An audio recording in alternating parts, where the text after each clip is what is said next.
Oi, galera! Hoje nós estamos com a doutora Camila Menin, médica hematologista do Hospital IBCC, e o nosso papo vai ser sobre a leucemia mieloide aguda.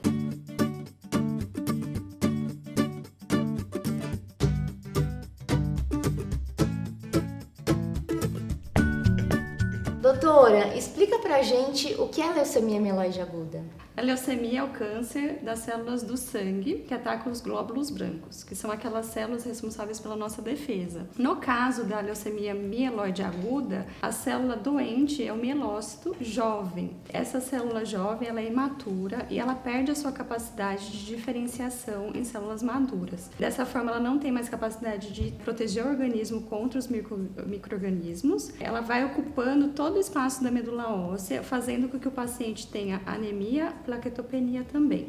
E qual idade que ela é mais diagnosticada? A LMA ela pode acontecer em qualquer idade, mas ela tem uma tendência de aumentar com o passar dos anos. Então, acomete mais idosos do que crianças e a idade média de diagnóstico é os 66 anos. E esse diagnóstico, como ele é realizado? Um hemograma simples já aparece ou é necessário um mielograma para fechar o quadro? Então, no geral, os pacientes eles começam com queixas súbitas, vão ao atendimento e o hemograma geralmente tem alguns sinais que levam a gente a desconfiar da LMA. Geralmente tem uma anemia, uma plaquetopenia e alteração nos leucócitos. Às vezes, já no hemograma, a gente consegue ver a presença de blastos, que são essas células jovens doentes. Mas, no geral, a gente complementa o estudo com alguns exames, né? O mielograma, que é a punção aspirativa da medula óssea. Junto com ela, a gente costuma fazer imunofenotipagem, que é um exame que visa caracterizar essas células, porque muitas vezes ela é muito parecida com a célula da LLA. Então, a gente precisa desse exame. E o cariótipo, que é um exame que vê algumas mutações que podem acontecer nessa célula que vão fazer com que a gente perceba se ela é mais agressiva, menos agressiva e ajudar um pouquinho no tratamento. Em alguns casos, o diagnóstico é super difícil e é necessário a gente fazer a biópsia de medula óssea, que daí não é uma punção, a gente tira um pedacinho do osso para análise.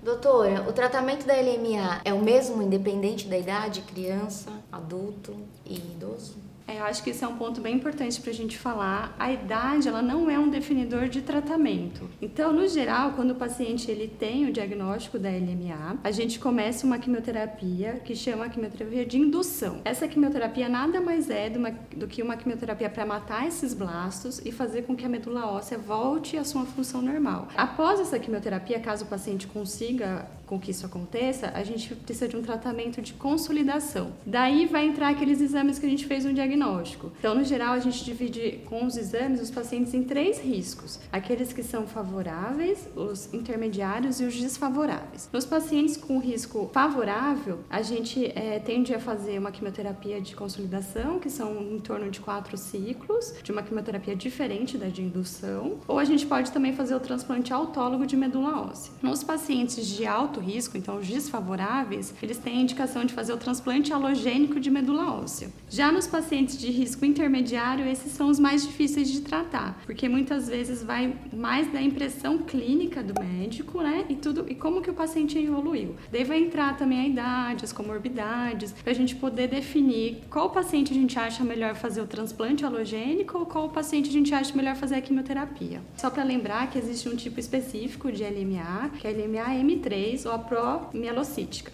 Essa LMA ela tem um tratamento diferente, então já no início a gente tem uma medicação específica que é o ATRA e essa é a única leucemia que a gente precisa fazer depois da indução e da consolidação, a manutenção. Nas outras não é necessário. No meu caso, a LMA veio como um câncer secundário. Ele é tratado como um câncer secundário ou como um câncer primário?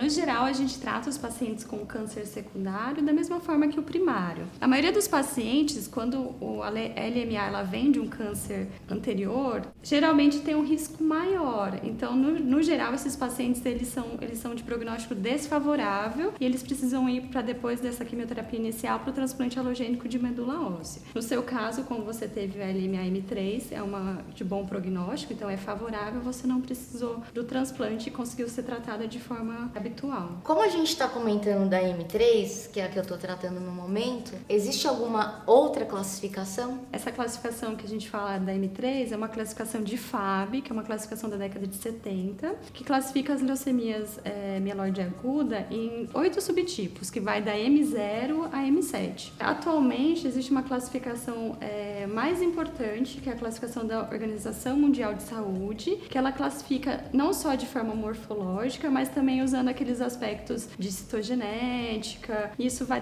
ajudar a gente para classificar o risco e no tratamento também. Mas ainda hoje é importante a FAB, principalmente no diagnóstico. Então, no caso, quando a gente olha a lâmina e vê como que é uma M3, a gente tem que logo começar o tratamento específico para ela. E os tratamentos desses subtipos, da M0 a M7, são diferentes? Só vai mudar, então, a M3 especificamente, que é uma leucemia bem particular, assim. As demais são tratadas, no geral, com a mesma quimioterapia e, claro, que vai influenciar aquelas coisas que a gente já falou, na idade, as comorbidades. Doutora, e existe algum fator de risco para essa doença? Ela pode ser evitada?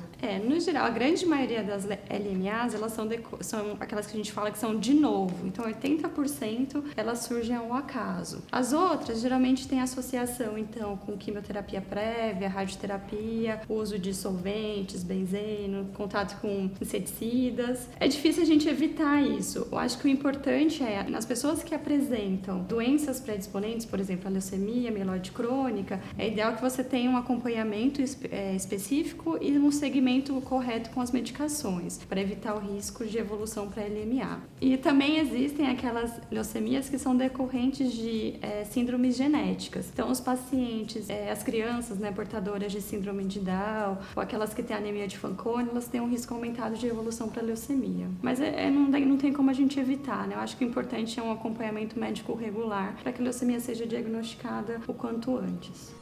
Doutora, muito obrigada pela sua participação. E você que gostou do nosso vídeo, deixe o seu like aqui. Se inscrevam aqui no canal da Brale. Deixe seus comentários. Vem comigo que eu te conto. Tchau!